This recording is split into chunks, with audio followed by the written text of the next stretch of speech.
Good afternoon. Thank you so much for joining us this afternoon for this Civic Leadership and Service Series.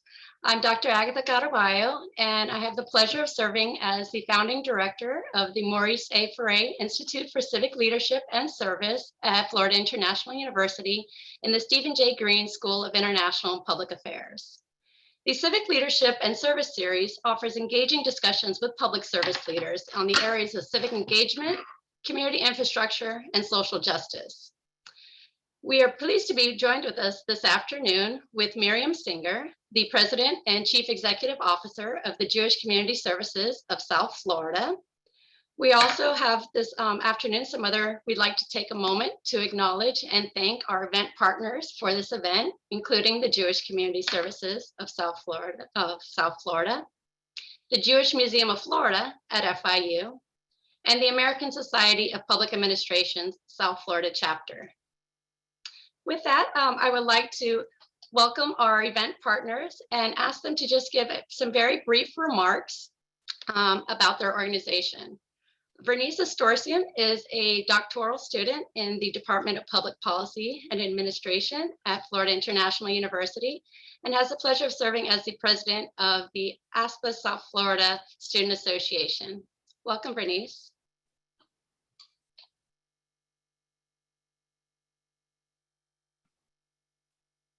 Hello, everyone. As Dr. Caraballo stated, my name is Vernice Astorcian.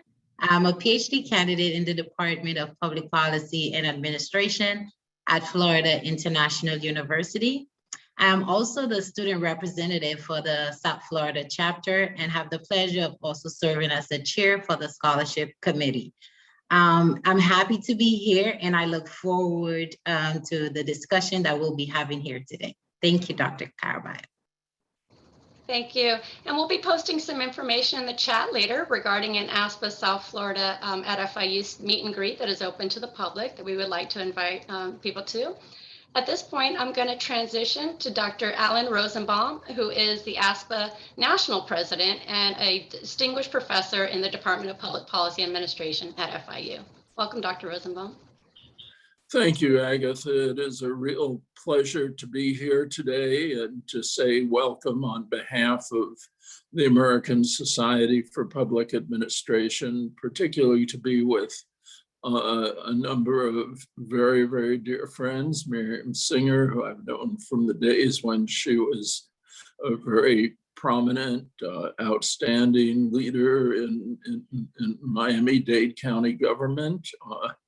Agatha, to be with you and a certain sense of real pride. I remember admitting you to the doctoral program at FIU, and now you're a very distinguished institute director. And Vernice, I remember your first class in the doctoral program with me, so it's a real pleasure and honor to say welcome on behalf of the American Society for Public Administration. Thank you. Thank you very much. I'm not sure if Susan Gladstone Pasternak is with the Jewish Museum of Florida and is also an event partner for this event, but we'll circle back to her towards the end for her to give some remarks about the museum.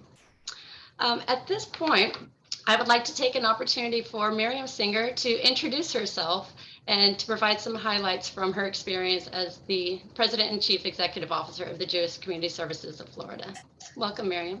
Thank you very much, Dr. Caraballo. It is a pleasure to join you and Alan and Vernice today, along with the members of our viewing and listening audience. Congratulations on your appointment to the Maurice A. Ferré Institute of Civic Leadership at Florida International University. We're very proud of your accomplishments and appreciate your leadership. I wanted to first share a bit about my experiences over the last close to 40 years in public service. Started out in 1982 as a social worker working with justice-involved refugees, Cuban and Haitian refugees, and working mostly with dual diagnosis clients. And throughout the years, worked through criminal justice planning, social work, a variety of business development experiences, and ended up running a series of business operations for the county, including construction, design, procurement, risk management, and all sorts of interesting roles, which gave me an opportunity to learn a great deal from individuals that were very, very committed and engaged in community and very caring about doing good for others. And so after 35 years of service with Miami-Dade County, I thought I retired, but that was my first failure at retirement. And I went on to the County of Santa Clara in Northern California and the Silicon Valley area, and had an opportunity to work on a transformation project for county government there. Mostly human and social services, working with over 80 nonprofits in capacity building and the public hospital system.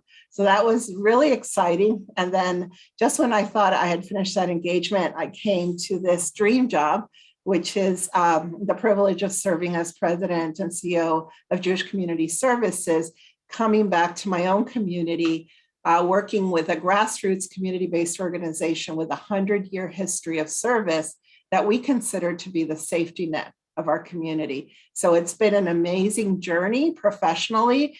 And I have been an ASPA member since I was an MPA student at the University of Miami. So I'm very committed to developing and contributing to the professions of nonprofit leadership and management, as well as public administration.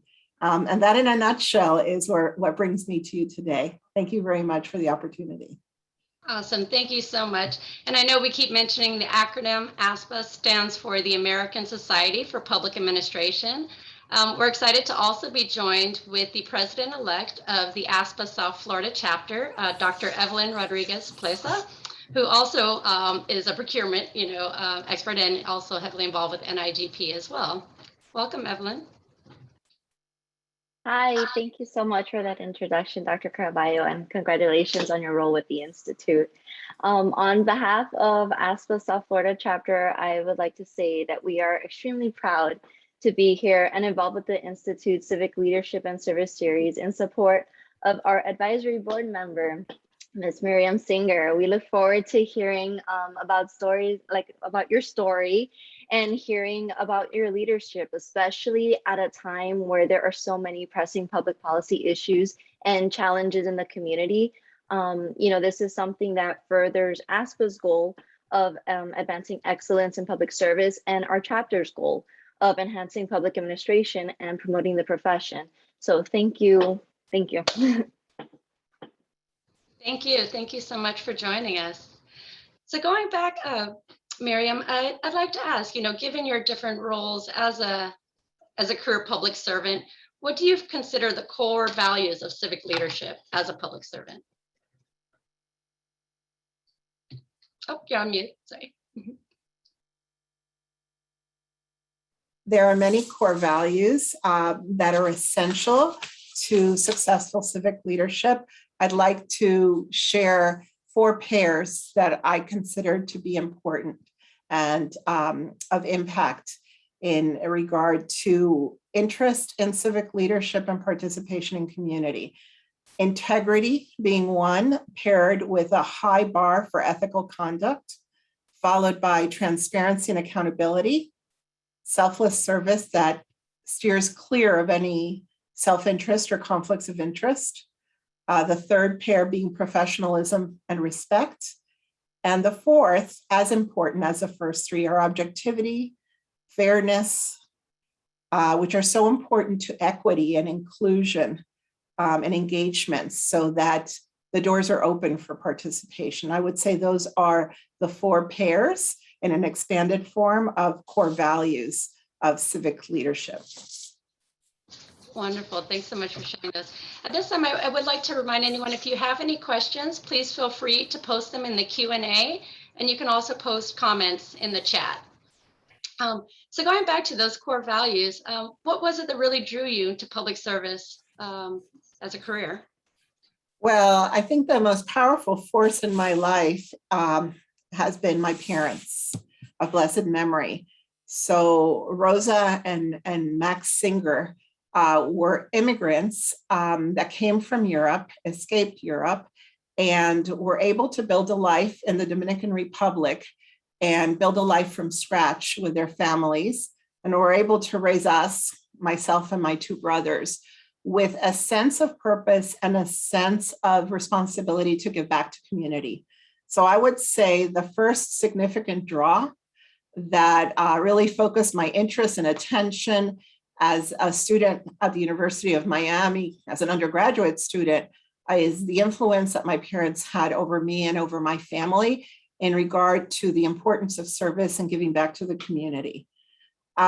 Next, the idea of the possibility of making an impact on the quality of life of your own community, and with the collaboration of a group of professionals, the ability to affect change and impact, especially a community as diverse and as broad as our Miami-Dade County community, was something that really drew me. How is it possible that a young student can participate in a process of governance, of service, and try to work with a coalition of professionals, as we did in Miami-Dade County government, in order to bring about improvements, to solve problems, to anywhere from environmental issues to social issues, to operational logistic issues, business issues, and particularly the human side, the area of service that affects and impacts individuals in need.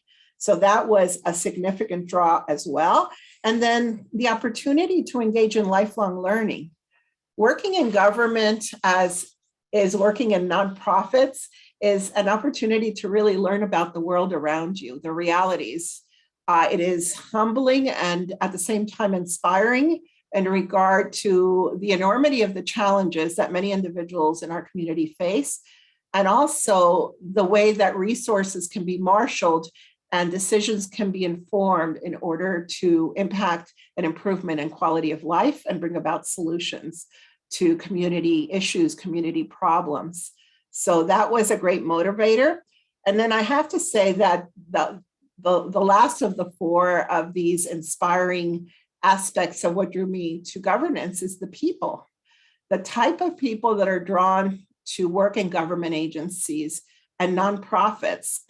You have to want to do more than just show up for a job. You have to have a passion of caring and compassion and purpose that is unique. Not to say that that cannot be mirrored and is often seen in private sector organizations, but there's a special element, an essence, and sort of an attribute of character to those that choose public service as a lifelong career that is unique and special. And to be surrounded by individuals that have that same sense of person and mission is quite unique and special, and at the same time, very inspiring.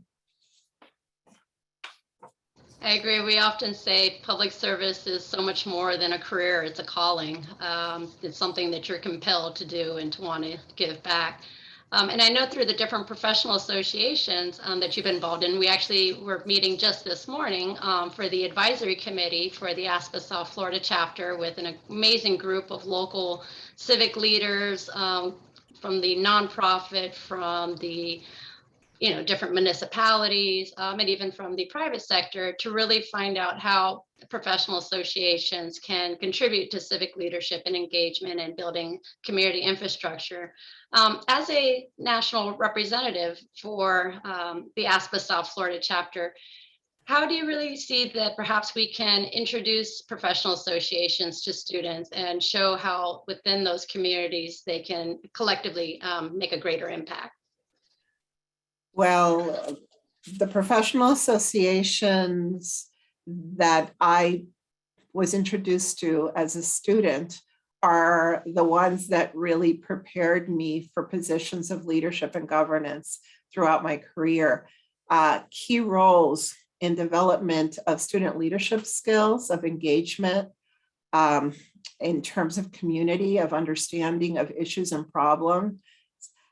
Key issues also involved governance skills, the ability to participate in a student organization as a lay leader, provide skills and encouragement and coaching from others, from student advisors, from professors and from other students that have more experience and more tenure in terms of good governance and ethics and a sense of purpose from within the organization that then translates into activities and service to the community that is served by the organization. The other areas in regard to career development, there is no better experience than joining a professional organization as a volunteer or even as a lay leader in terms of expanding the network and learning about best practices in other jurisdictions and other organizations. And that expands the network, usually leads to career opportunities as well. So from a professional development and self-development standpoint, that is also an important role that professional associations provide. And for those of us that have a passion for lifelong learning, even yet another bonus, because here I am, having graduated from the University of Miami, I believe it was in 1987, and here we are in 2021, and I'm still a member of ASPA. And now my role is more as a member of the National Council, more of a coach and mentor and giving back to community and trying to strengthen the network even further and modernizing its practices as well. I'm really glad that you had mentioned that with the networking and especially the importance of relationship building. I know that it can be intimidating, especially for students, on how to build their network and perhaps to seek mentors. Do you have any advice on those fronts? Sure. Be bold.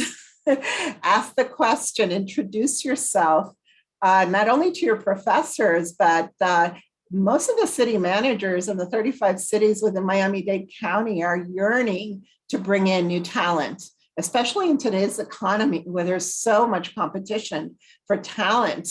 It is really an employee's market, not an employer's market. And so pick up the phone and introduce yourself, send an email. Those are the best opportunities. Introduce yourself, market yourself, offer to work on a project, offer to do research for a city or county government.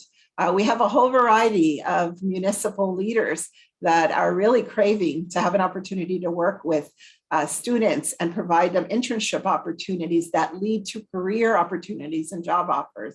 So I would say that's the first thing. Be bold, introduce yourself, work on a community project, whether it is collecting toiletries for women in prison or participating in our Jewish Community Services Milk and Honey campaign, where we had children of every age and students of all ages contributing by delivering meals to seniors in their homes. And right now during the pandemic, there's so much social isolation that connecting to communities through a service opportunity, through a nonprofit or through a governmental agency, not only is it rewarding from an individual perspective, but also it provides connections, and those connections translate into opportunities for leadership, for employment, and for further educational options as well. Absolutely. We learn by doing. And with that, we want to encourage networking. So we encourage you to share your LinkedIn profile or your contact information if you would like to share in the chat. So hopefully we can connect with one another, and sharing resources. If you haven't already, I encourage you to follow us on social media, the Ferré Institute. And one thing that we're really focusing on doing is empowering the community and helping to prepare leaders on how they can give back. Some people are going to find different ways to give back. Some will give their time, some will give their money, and other resources. So it's really finding the passion and the services that really speak to you and the difference that you want to make in the community. As we talk about, were there any mentors who really had a big impact on your career? So there were many. I was very fortunate. As I mentioned earlier, I started my work as a social worker in the justice system.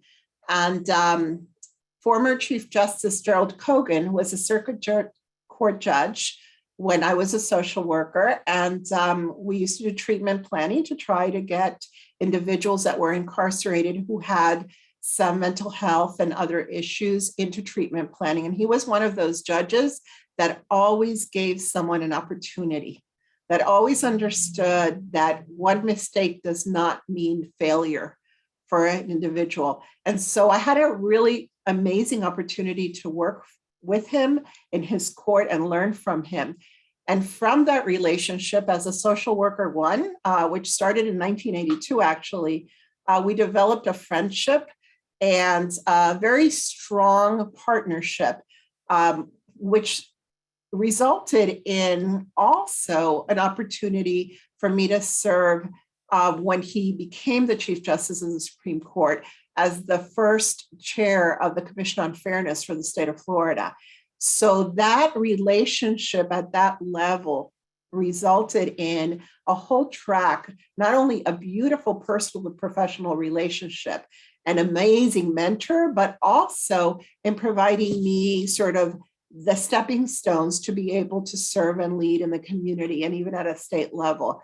So Justice Gerald Kogan of blessed memory was definitely one of my key mentors, as was Eugenia B. Thomas, an activist and PTA and diversity, equity, and inclusion leader. She was the first Black woman to be the head of the PTA for Miami-Dade County, and then went on to lead Florida PTA associations and become active in the national spectrum. But that wasn't the end of it. She was also very active in a number of community boards. And so she was really an inspiration to me and dozens of other county employees to serve, to continue to serve. Every time that someone knocked on the door and said, the Girl Scouts Council of Tropical Florida would like a volunteer to serve on their board as a student leader, would you do this? The answer was yes. So she would always say, there's always time to do good, Miriam. There's always time to do good. And that sort of resonates and it rings true in my mind. So on a global arena, I would say Golda Meir is one of my greatest inspirations, a strong woman in charge of a government dealing with the most difficult life and death issues ever, and being able to do so with grace, with grit, and working through pain and trauma of a people, of a country with grace, dignity, and respect for all. So I would say those are three of my amazing mentors. And then I would be remiss if I didn't mention Dr. Jonathan West, who was the director of our MPA program and still is a director of the MPA program. And not only was he a great mentor and a great friend that I admire, but he wrote the book on personnel practices in PA and public administration, which was my primer. And little did I know that over the course of my career, I would be responsible for human resources functions for county government agencies, for organizations with hundreds of staff. And he set the foundation. He provided the seeds of knowledge and learning and experience and scenarios that helped me build. So Dr. West is also a very beloved mentor and coach for me. Absolutely, Dr. West is awesome. I've been also very fortunate to have had some amazing mentors that I've met through ASPA, both locally and nationally. And one thing that kind of leads me to put in a little plug for mentoring, formal mentoring programs. You know, there's, for example, the Founders Forum Fellow programs and different mentoring programs.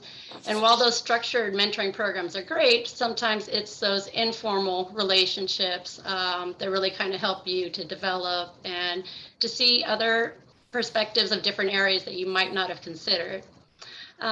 Going back to your career, what do you see as the biggest differences between your former career in local government and now working in the nonprofit sector?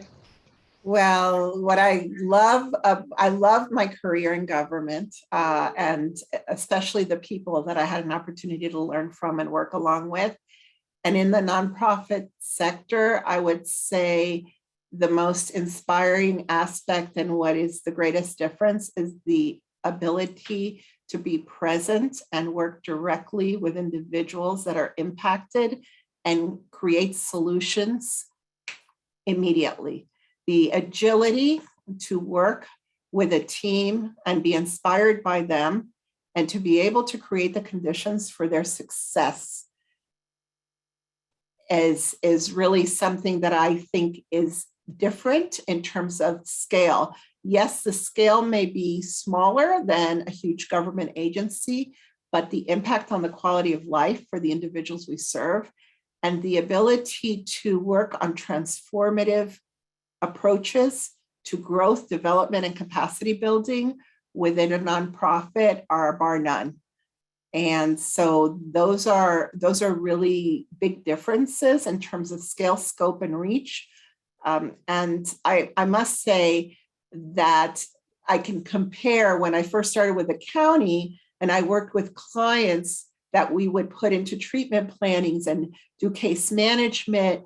Also had an opportunity for an internship with the county to work with survivors of domestic violence and their families. And here I am working in a nonprofit organization, and we also have a very active and successful program that works with survivors of domestic violence and their families.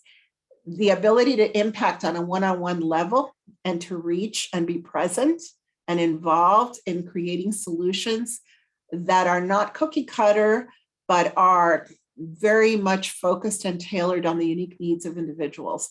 That is a significant difference and really a wonderful opportunity to serve and contribute. Would you like to share any other information on different projects that you're working on in your role? Sure, there are many. So I would say most prominent at this point is our teams, our team at JCS, Jewish Community Services, being asked by governmental agencies, federal, state, and local community leaders to take on the long-term case management for our Surfside families. The Jewish Community Services team was present from day one on June 24th, when the tragic collapse of the Champlain Tower South building happened, to provide support to families and loved ones who were awaiting word to hear of their family members to see whether they had survived. And we were there every single day from June 24th through July 23rd, providing services, support, housing, food, mental health, case management, you named it. Whatever it is that those individuals and families needed, our team was there to support. In fact, we had more people on our team volunteer to care and support for the families that survived and for the families that lost loved ones. And we even had capacity for at the different venues. So the level of involvement, engagement, and response by the team was pretty remarkable. Through that work, the engagement with community, even the international community, was very significant. And the years of engagement and work on building confidence really proved to be important in our ability to have the resources necessary to continue to do the work. So basically the Red Cross and FEMA, Miami-Dade County government, the state government, our United Way partners, and private foundations asked that we consider taking on long-term case management for the clients. So within 4 weeks' time, we assumed responsibility for 155 new clients. And for those that have lived through a disaster or a traumatic experience like this, the care required by individuals that have survived these tragic disasters usually is a 5 to 7 year horizon. We were able to engage with Houston professionals that had experiences from those many floods that they lived through. I believe it was 9 floods in 5 years, and displacement of individuals and tragic losses as well. We were able to engage with teams from Israel, from the IDF, psychotrauma teams. Israel sent over 3 search and rescue teams, as did Mexico sent over a team. And we were also able to engage in many other volunteers doing good. You had Salah of South Florida, an emergency response group, and so many others. And it has been such a significant aspect of the work that we do. We are the advocates for the survivors and the caregivers and the support system that will be the bridge to the next stage of healing. And so it's really important to us to honor the confidence and the role. So I would say that is one of our most prominent programs now. Looking forward to the horizon into the next year, we have been asked by HIAS, the Hebrew Immigrant Aid Society, to consider being their South Florida affiliate, which is a great honor. And that would involve resettling refugees that are persecuted from all parts around the world that the State Department has identified and will be bringing over to the United States. So from the standpoint of my refugee experience, to be in a space where our team can now welcome other persecuted refugees to the United States and resettle them and transition them to successful, productive lives, free of danger and safe from the perils of the countries, many war-torn countries from where they come, and persecution based on all sorts of things, not only political, but based on a discrimination based on race, religion, gender identity, and so many other factors.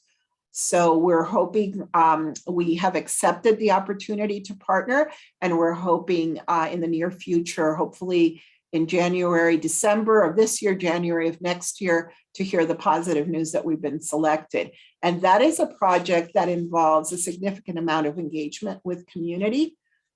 We have support from the Archdiocese, the Rabbinical Association, FIU, the superintendent, the president of Jackson Hospital. There has been a coalition of support in terms of providing refugees an opportunity within our community. And it's really very inspiring to see everyone come around and work together to impact the lives. So that those two projects are prominent. In addition to that, throughout the pandemic, JCS has provided food to every single individual in the Miami-Dade County community that has asked. We work very collaboratively with other food banks and share resources, help one another. And we are very, very confident about our ability to provide services in a way that is culturally sensitive and culturally competent. And so we do provide mental health services through 3 practices. We're very proud of the high standard, single standard of high quality care provided to anyone who is in need, whether they're underinsured, uninsured, they have insurance. And our 3 practices are in South Dade, North Dade, and Miami Beach, and we offer telehealth services. We provide seniors with meals, 630 households every month. And we consider it to be a great privilege to do this work. So those are some of the highlights, and there are many more. Awesome. Thank you. And, our thoughts and prayers, are still with those families impacted by the collapse. But really, we applaud, the JCS for the work that it's doing, not just in that, but in all of the examples that you provided. We're going to be transitioning soon to the Q&A, so encouraging you again to post your questions in the Q&A, and we'll be getting to those in just a minute. I just want to, before we transition to the Q&A, any advice for students, again, seeking public service? You had mentioned mentorship and kind of just getting involved. I would say that those are the 2 key issues. Really getting involved. And there's nothing wrong with being a generalist, but there's something very special about focusing in one area of interest. So let's say, and I'll just borrow from my experience for a moment, let's say you are interested in criminal justice. There are so many incredible job opportunities in administration and management within the criminal justice arena, at the county level, the state level, the federal level, even in the private sector. And there's nothing wrong with an internship for a private sector organization. In fact, I encourage that. I am the only one in my family, for my parental family, that chose public service. Everyone else is in private sector. So I really value that. I value the competition. I value the entrepreneurship, and I value the partnerships between the public and private sector. So I am a big advocate for capitalism and the forces of competition, because I believe they also are very strong in keeping the governmental arena strong. For many years, I served in roles overseeing purchasing and procurement for county governments. And we found great value in competition. And I didn't have to reinvent the wheel. I just looked at all the great ideas from the private sector and added transparency, openness, competition, and equity to the equation. And our county government has done very well with many of its purchases for goods and services and many of its construction contracts. A beautiful example is our children's courthouse, which I had the privilege of working with a very fine team to deliver that project. And they don't need to be huge projects either, but very important to consider public and private sector experience for administrators in this arena.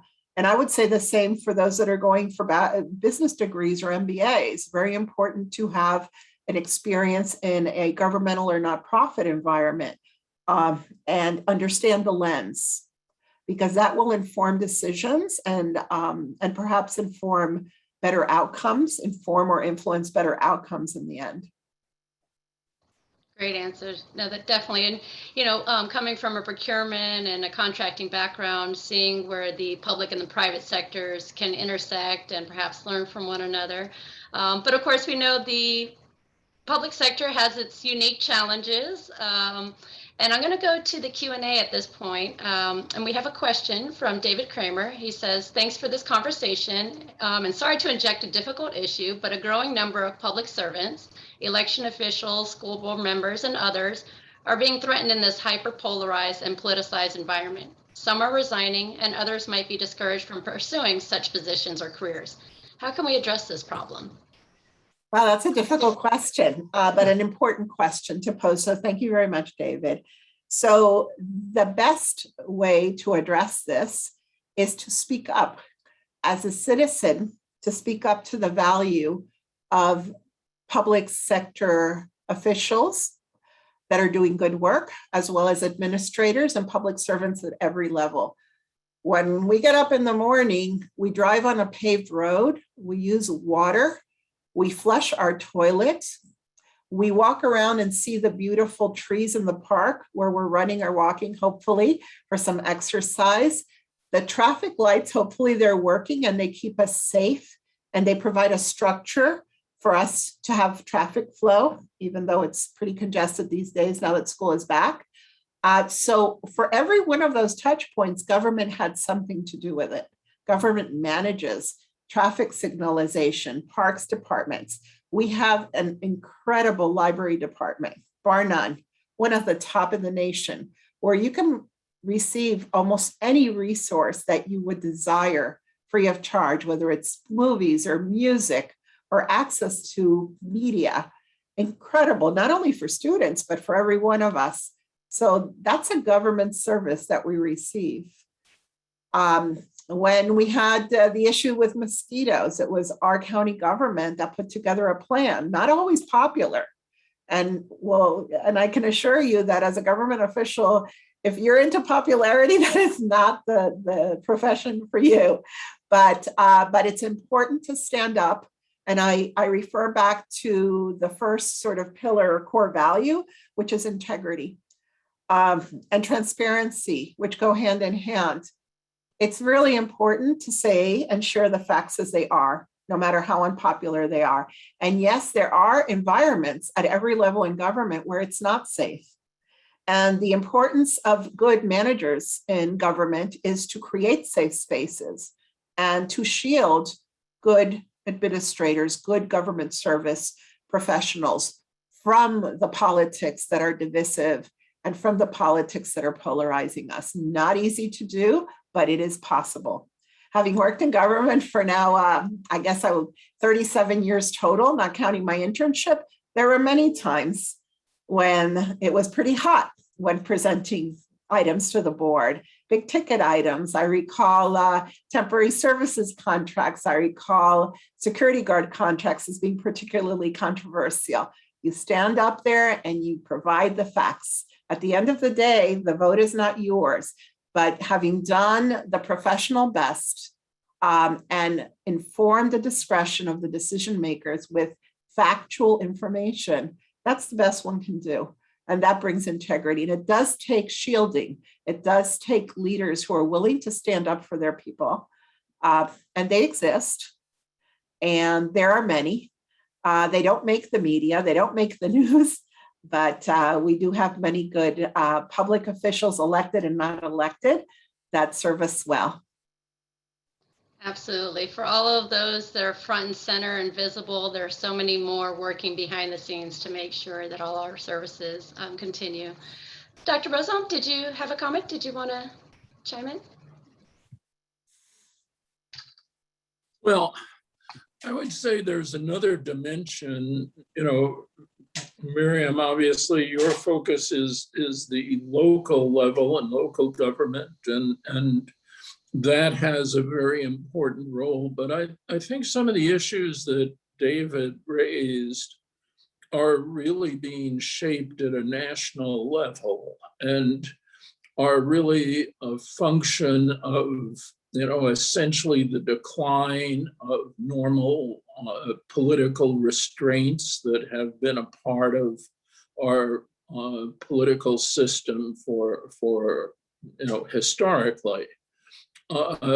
There's also a kind of increasing acceptance, not legitimization yet, but this was, Miriam, your parents would have been very much experienced in this, a kind of legitimization of the potential for violence. And we've sort of seen this on the national stage just in the past week. And I think that leads to another aspect of the role of professional associations. I mean, much of our discussion has been about the role of professional associations in terms of individual professional development.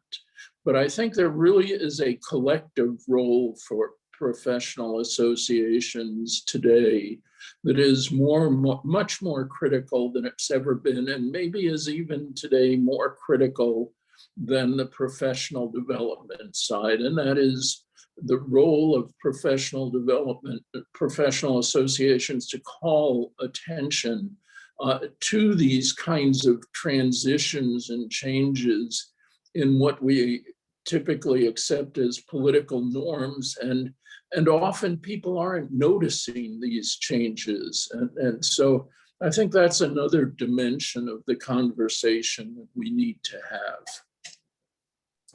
Thank you, Dr. Rosenbaum. Would you like to respond? I agree. So in addition to my work with ASPA, our professional association, here at the local level and now at the national level, for many years, I was involved, I guess for over 20 years, I was involved with another organization called the National Institute of Governmental Purchasing, also as a volunteer, a local level, and then on the governing board nationally. And the focus of all of our efforts was professional development and continued lifelong learning and benchmarking and focusing on best practices, not only as a way to improve the individuals involved in the practice, but also as a way to bring learning into the organizations, different perspectives, different ideas, some of them radical, depending if you are on the West Coast of the country or on the East Coast. And so that proved to be extremely enriching and still does. And I'm still, you know, even now with my complete focus on my nonprofit and our community and service, I'm still very much engaged with the teams from that organization in terms of consultation. on issues. So there's also an opportunity to cross-pollinate among professional associations and consider best practices and learning, not solely focused on one area, but also expand bigger horizons. And I think of all the things, part of my message tonight, to this afternoon rather, is to not silo yourself into one particular discipline, organization, or specialty within a career, but to sort of broaden your horizons, and perhaps for students especially, or for emerging public administrators, and even those that might want to cross over from private sector to public sector, to consider an area where you're not as comfortable. I remember when I went into my first community planning job, and I really had never put together a budget. And I was saying like, oh my goodness, I need to put together a budget for these grants, and I don't know what I'm doing. So I sat down with the fiscal team and I said, I really want to learn from the ground up. And in addition to spending time with people that were extremely knowledgeable, I also decided that I would take a course. And in those days, there were no online courses that you could just bring up. I really needed to go and attend a course, and I did. And it was not my comfort zone. It was not my area of expertise. But a couple of 100 grants later now, boy, was it impactful for me to learn from that fiscal group at that time. And the fact that they did make the time for me, and the fact that at that point, for whatever reason, I decided I'm going to take that class. And I think it was a Miami-Dade continuing education course at that time at the Kendall campus. And so those are the kinds of things that should be considered, moving a little bit outside of the comfort zone and out of the traditional area. Because as one progresses in governance, the hiring managers are going to be looking at the diversity of experience. And Vernice, what makes you different from Agatha? And Agatha, what makes you different from Alan? What makes you stand out? And when you have that diversity of experience, exposure, environment, when you have, for example, if you've served as a student advisor for the Dade County School Board or the YWCA board, in addition to all of your public administration or future business leaders of America experience, that will draw attention and that will make you unique, not only from an experience set, but it'll make you a much more attractive candidate to hire. Absolutely. I was fortunate again to learn so much about nonprofit management by joining the board of the ASPA South Florida chapter and learning about board operations, about budgeting, about volunteer management. So all of those things, there's a lot of organizations that welcome the assistance. It's just a matter of finding those organizations that you would like to give your time to. And most of them will welcome you with open arms because they need the assistance. And it's a great opportunity to learn, really just kind of getting in there. And again, as we kind of mentioned, it can lead to career opportunities. Not only do you get some knowledge, skills, and experience under your belt, but if opportunities arise in those organizations, you're positioned to be able to fill that need. You had also mentioned best practices early. So I'm going to go ahead and take the opportunity to make a plug for the ASPA South Florida chapter's Best Practices Conference. We're going, I believe, on our 16th year. So it's going to be held virtually and in person on February 18th, 2022 at the FIU Biscayne Bay campus. And these are, again, we'll be sending out additional information, so please keep an eye out for those. But these practices, this conference is really what we're hoping to do, is to bring professionals and students together to share their experiences, what's working, to cross those divides from municipalities between the public and the private sector, from federal, local, state, municipal, to share ideas on what works best in the public sector. Joe Saunders has a question. He writes, COVID has been the ultimate disruptor. It's disrupted the status quo of work culture, a disruptor of politics, and a disruptor of systems. What do creative catalysts or disruptions do you hope hold or grow in the public and nonprofit sectors? So thank you for your question. It's another great one. I will say this, the tragedies resulting from the COVID pandemic have been heartbreaking. And just so sorry about the significant losses that continue even today, almost 2 years in. From an organizational management perspective, for us at our agency, our team, working with our board of directors as a team, our professional and team and board of directors, lay leaders, we set forth to do a transformation project for the agency in January of 2020 when I first joined. And just as I was learning the people, the pandemic happened. And what happened was the transformation was accelerated as a result of the opportunity of understanding that we could not continue operations as they were. We had to reinvent ourselves in order to be present, in order to be effective in meeting the needs of a community. And those needs had completely changed. For example, we were running 5 congregate meal sites for seniors, where we provided a hot meal Monday through Friday for hundreds of seniors and a social activity so that they would be connected and interact and so on and would not be isolated. And from one day, from a Friday to a Monday, the then mayor said, we're closing all the congregate meal sites. Well, I have seniors that I'm responsible for that need a meal, that need connectedness. So our senior meals director, Jessica Perez, reinvented everything. Within 3 days, we were providing meals at home, 5 meals per week to every single one of those clients that previously had been a congregate meal client, in addition to our homebound meals program, Meals on Wheels, that we're already receiving because they're homebound. So that was a very significant shift, and it showed us the incredible ability of our team, the energy, the will, and the purpose-driven mission that is a part of people that work in nonprofits, especially JCS. And so then what about the social isolation issue? Well, we have pre-COVID, a Lambda Living program, which is a senior activities, engagement, and care program for seniors who are from the LGBTQIA community. And our professional in charge of that program, Cindy Brown, created online programming, not only for the seniors in her program, but any senior, which resulted in 3 free socialization programs per day available online to anyone and everyone free of charge. Amazing, within days.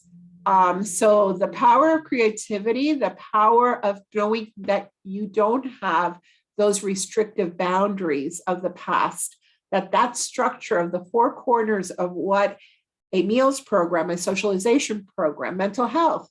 We had 3 practices, very full practices with waiting lists. We went from a total in-person practice to a complete telemental health practice, and we're able to retain over 90% of our clients, which is remarkable.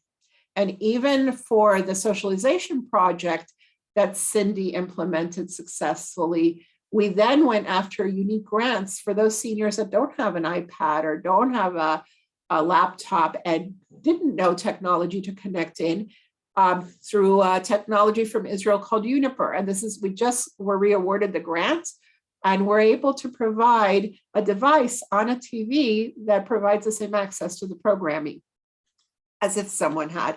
So really the pandemic is horrific, continues to be devastating to each and every community, not only our community, but throughout the world.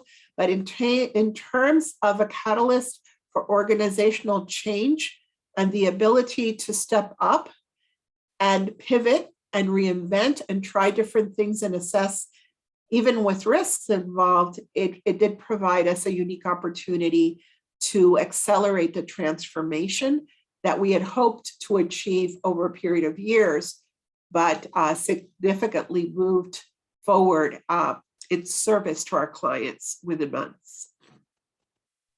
Awesome, great examples. And of course, we know where there's a will, there's a way. And this is where we definitely want to encourage innovation and new ways of thinking. And again, create this pipeline of students into the public sector. One thing that we had mentioned earlier with our advisory committee is that we hope to create a clearinghouse of opportunities, both internships, employment opportunities, mentorship opportunities. So we definitely encourage you to reach out to us if you have these opportunities that you do want to share.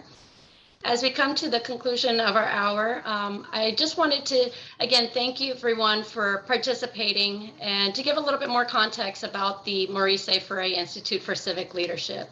At the heart of the Institute is going to be its academic, its research, and its community programs. So this session of the Civic Leadership and Service Series is one part of our engagement outreach to reach out to our civic leaders and ask them to share their stories and to have these honest and very open conversations. With that, we're also developing a certificate in civic leadership that will be available at FIU to our undergraduate and graduate students, and then eventually to non-degree seeking students. But we also aim to become a civics education and public service hub, creating research and policy analysis and creating opportunities for students to engage and to learn out in the community. I want to again thank our event partners for this session, the Jewish Community Services of South Florida, the Jewish Museum of Florida, FIU, and the American Society for Public Administration, from the national to the South Florida chapter and to the Student Association at FIU. We really do appreciate you taking the time to join us, and we encourage you to follow us on social media, FIU Ferré, and to visit our website, ferré.fiu.edu, to learn more about the Institute. And definitely what we're really hoping to do is to follow in the legacy of Mayor Ferré in preparing our community for leadership and to enhance global change and to just create healthier communities and promote democracy. At this point, we'll welcome to any final comments, but again, thank you so much for joining us. And thank you again, Miriam, for your words of wisdom and just taking your time to share with us, and to all of our guest speakers. Thank you, Agatha. Thank you.